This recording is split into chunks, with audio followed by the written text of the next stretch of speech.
السلام عليكم ورحمة الله. فيديو جديد لا نهضرو فيه على جديد المنتخب الوطني المغربي. وللأسف عندنا خبر ماشي مزيان حول اللاعب أمين حارث وكذلك زكريا بوخلال اللي تصابوا البارحة في الماتشات ديالهم في الدوري.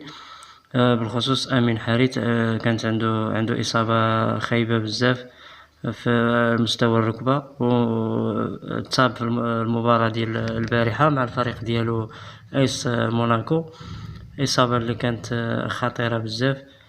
ولما حسب أكد طبيب الفريق بأنه من مستحيل باش يكون يشارك في المونديال. الإصابة عنده شوية خطيرة في الرباط ديال الركبة، وبذلك كيتأكد رسميا الغياب ديالو على المونديال. وحاليا فوالد الركراكي اللاعب اللي غيعوضو، فصعيب اللي غيلقى اللاعب اللي غيعوضو. وكاين رحيمي، كاين بالهندا، وكذلك كاين الإصابة ديال زكريا بوخلال. يعني خاصو تقريبا 2 لعابة اللي خاصهم يعوضو هاد 2. زكريا بوخلال كاين التعويض ديالو، ممكن يعوضو رحيمي. ما بحال أمين حارث ما تلقاش شي لاعب في المستوى ديالو حاليا. واخا كاين بالهندا ماشي بحال أمين حارث، لأن أمين حارث كتعتبر من الركائز ديال الفريق ومن اللاعبين اللي كان معول عليهم الركراكي في التشكيلة ديالو.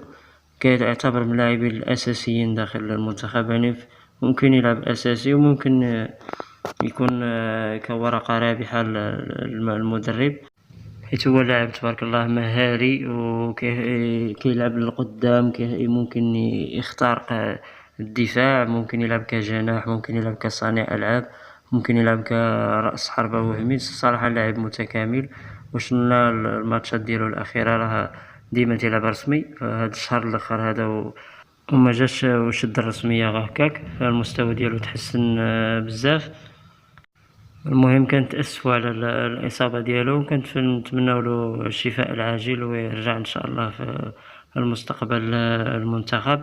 المهم هادشي اللي كاين في هاد الفيديو، ما تنساوش ديروا جيم واشتراك وشي تعليق وباش يوصلكم كل جديد إن شاء الله. والسلام عليكم ورحمة الله.